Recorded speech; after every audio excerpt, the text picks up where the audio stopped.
Hey everybody, this is Ryan and Jamie from our home studio. This is Yoga Reclaimed as of now. So we wanted to come on today and kind of talk to you guys about how to assist you in developing a home practice. I know for a lot of people this is new. We do our Ashtanga yoga practice daily at home usually, sometimes in the studio if we're lucky, but we've had like many years of trying to develop like the right system and the right plan. So we want to share with you guys some tips and tricks on how to like make this like successful for you. You know, it would be cool if we got real fancy and then like when you said tips and tricks, then it was like 5 tips below. Maybe. We're gonna work on that. We're Okay. gonna figure out how to do that. But for now. And it'll send you a PDF magically to your email. Okay. Hopes and dreams. Goals. So what do we want to say? Well, I think a lot of it is like we've had a couple of weeks. I don't even know what week we're on. 3 or 4. I don't think it's been 4 weeks. We'll say 2 or 3. 2 or 3 weeks. So a lot of people we're finding are settling into this sort of new reality of what's happening currently and what we know for the next few weeks that we're going to be dealing with. So a lot of dust has settled for a lot of people, and you know they're wanting to start to practice and log in with us virtually via Zoom. And I think that we realize, because like what Ryan said, we have been practicing at home for many years and not everybody has. And though you're being led through a practice, you're still practicing at home or in your kitchen, or some of you like in a warehouse space. So we just want to offer you some things that we have learned along the way that make the best like scenario or environment for yourself to really drop into a practice. First thing is to build a wonderful fire if you have a fireplace. Okay. Have animals sleeping around you. Yeah, totally. Oh. Okay. I guess the first thing we could share is like some of the conventional things of props, obviously. So we have like blocks and straps and, you know, bolsters and things that we may use at the studio that you probably don't have at home, but maybe you do. So obviously if you have all the yoga props and straps and stuff, that's great. But if you don't, you know, there's stuff that you have, like you could use kind of, these are like dish towels. These are great as straps if you're laying on your back or like stretching your foot. If you're trying to bind something, to use that. Also, you know, fold it up could potentially, if you just need a little bit, like fold it up could be a great knee pad. And some of these things seem like, oh, duh, of course, I know that. But sometimes we don't think about it. We're so used to having those props at the studio potentially, and we may not think we have a lot of things around us that we could use. Also, if you needed more thick padding, you could use like an actual like shower towel. Again, same thing, knee pad. Bolster, you can kind of like fold it in, you know, different ways and convert it into like the makeshift bolster for anything that you need. So pillows, if you have like your sleeping pillows or decorative pillows, those are also really great to use for different bolsters and padding and things. Totally. If you need elevation, I'm hoping that you have books somewhere around.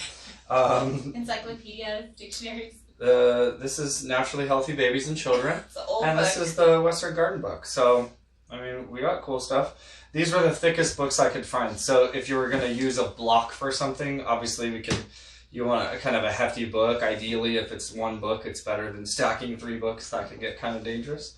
The other little thing I think of, like bandanas and like little things like this, is great for rest, for like covering your eyes. So having some of this, or even if you obviously needed to use a towel, like a dish towel for like sweat or whatever, you have all that stuff kind of by.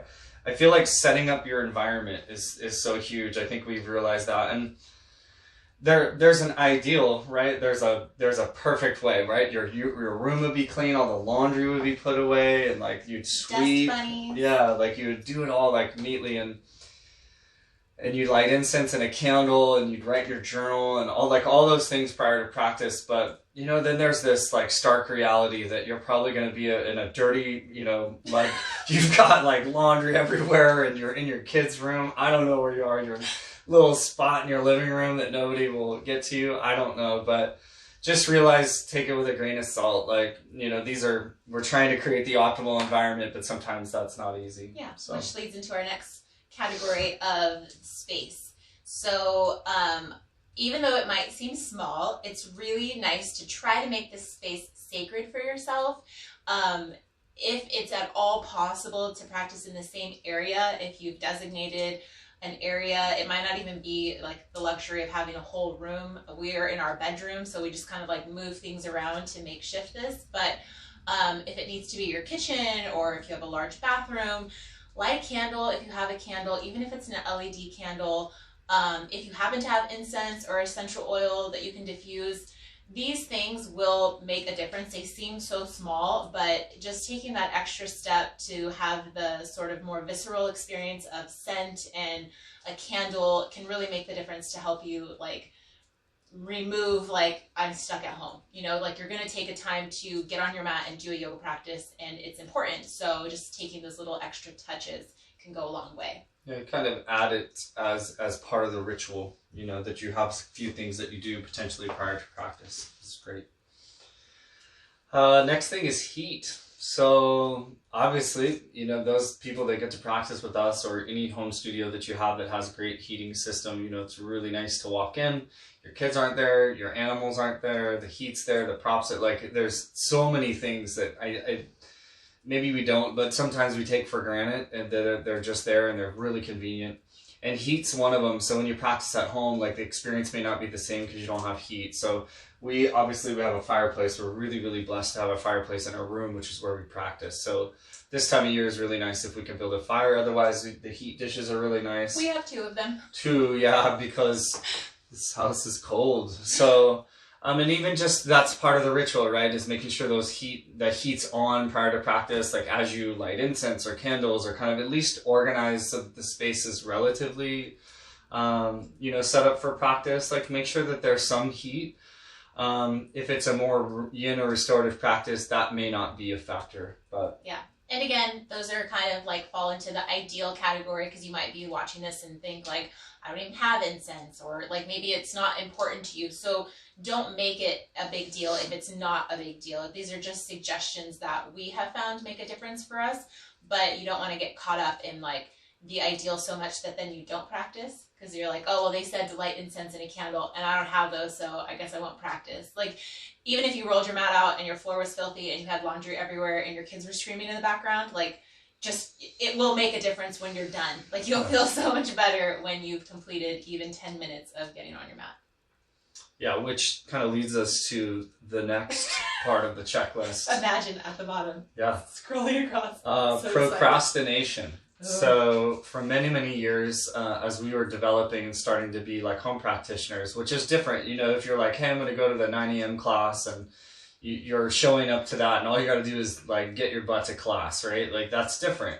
There's some ease to that. I know it seems challenging to get there, but if you're at home and you're on your own, especially, and not even doing a Zoom class or an audio class, like there's just a lot of things. And I like never thought that that would be an issue for me, but I realized through observation that I will like make sure everything's so perfect before I practice. And I end up just avoiding practicing because the, you know, supplement bottles aren't organized alphabetically, so I shouldn't practice, or something needs my attention that fully doesn't. So it's true. Yeah. Yeah.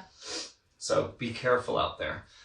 You'll find, because you're at home, so again, when you go to the studio and the door closes, like you don't see the laundry, you don't hear your kids, or you know, whatever needs you can't get to you for that amount of time. And that's one of the beauties of having a sacred space or a shala to go to, because that's taken care of for you. So now you're trying to create that little bit of environment in your own home, which can be really, really hard. So, yeah.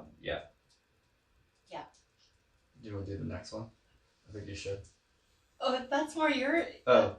I guess these are all me. No, okay. that's not true. No, procrastination also, yeah. I think they all kind of bleed together. So if you're too caught up in the ideal, like I like to make sure I've had tea or coffee or a shower, and before you know it, I've spent an hour and a half dilly-dallying when I could have just I could have just got on my mat and not done any of those things, but I have this ideal in my mind of how I like it to be. So, you know, sometimes you just gotta like roll the mat out and like do it dirty. You just gotta like do the thing, Yeah. like however it needs to get done, because you can very easily spend 2 hours, 3 hours, and before you know it, when that was your needs to be window, fed yeah, dinner. yeah, and it's obviously we only have so much time. So if like this idea that like, man, if you could get to like just that window is gonna go, and if you waste time like, oh, I showered and then I curled my hair and then I wanted to do this, like then all of a sudden your window of opportunity to practice is diminishing over time, and then all of a sudden your kids are up and things are going and you can't do it. So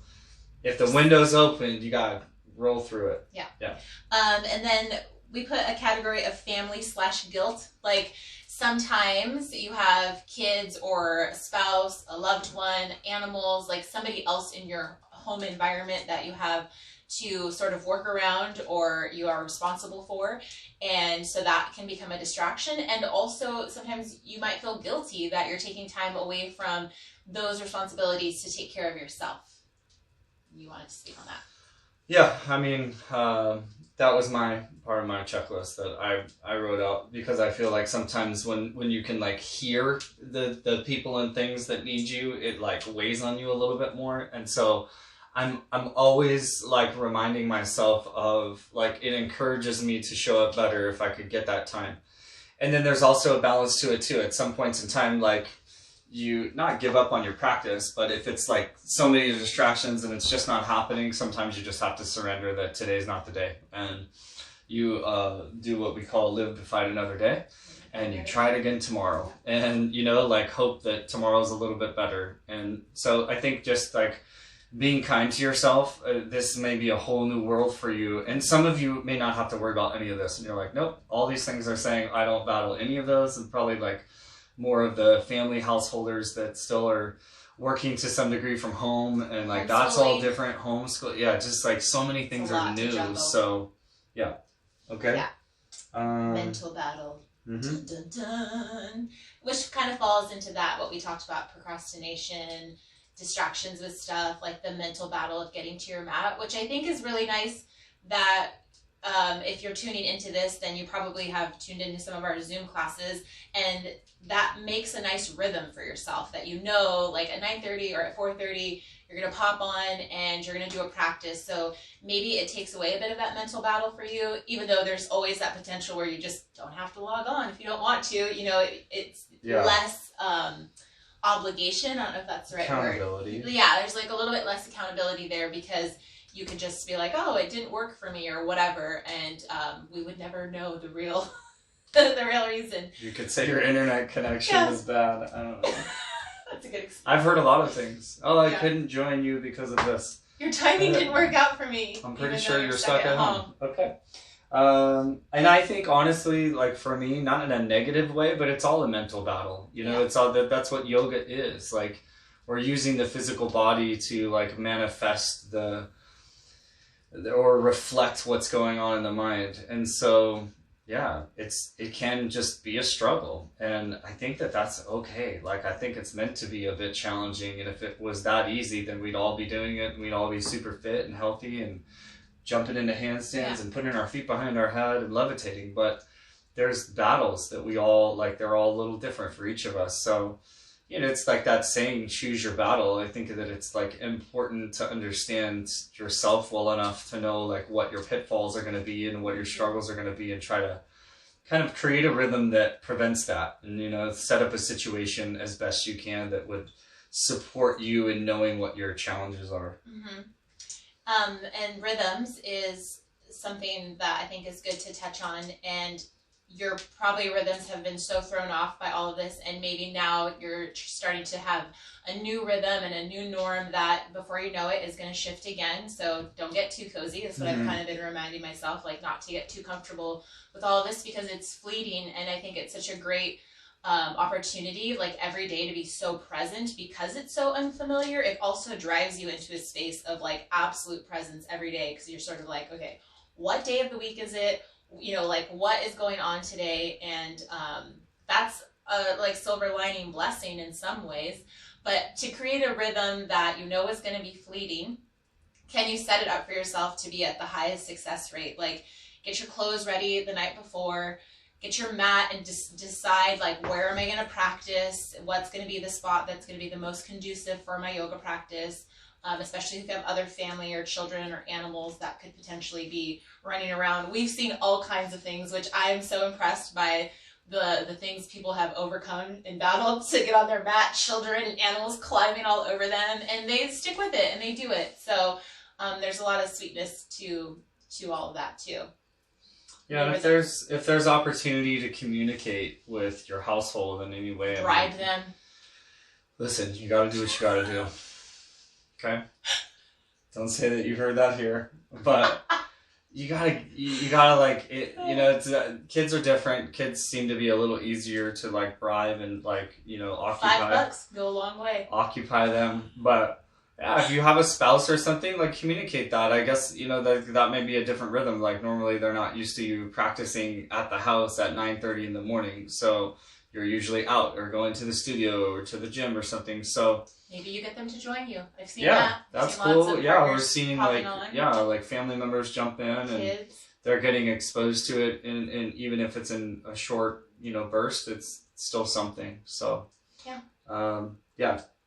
I guess the idea is like in all of this, like everything, not just your yoga practice, but you know, you're not alone, and there's some things that you can do to like help yourself out, but you know, really take that importance to take care of yourself and see this. It is, like Jamie said, it's a temporary situation, but what it could do is maybe lead you to like, maybe this isn't going to be your norm moving forward, but if you develop some new rituals and some habits and have some kind of home practice developed, there's a potential that you could use that, even if it's, you know, once a week or twice a week or something where you can't get to where you want to go, but you've used this opportunity to kind of create something new in your life. And maybe it is something you do with your spouse or your kids, or I don't know. I just like stay open to the opportunity that presents itself. And yeah, I think just creating the right environment so huge. And consistency is like, that's, I feel like some of our biggest struggle is, you know, keeping consistent. You know, we might have one good day, and then if we don't have any kind of plan or rhythm, then it's kind of fleeting. It's kind of like, you know, the idea of motivation versus inspiration. You know, like we can be motivated in a moment, but like to be truly like deeply inspired, like that's what kind of keeps us going. So some of it is to know your why and like to think beyond kind of all the tangible parts of this, but really, you know, what a great opportunity for all of us to kind of be a little bit more still and homebound and have an opportunity to reflect on our health and what we're doing. And maybe this is catapulting you into like starting a whole new program and regime, or, you know, developing, you know, a deeper sense of the one that you already have. So, yeah. So if you're still listening, we appreciate you. So it's a lot, yeah. But I feel like sometimes we just like aren't having enough time to kind of face-to-face time connect. So this is like the best that we could do. So we wish you the best out there, and we're here to try to help via these videos and Zoom and other things. But if you need something, just reach out to us, and we're happy to help in any way that we can. Yep. Okay. Absolutely. All right. Okay. Thank you so much. Namaste.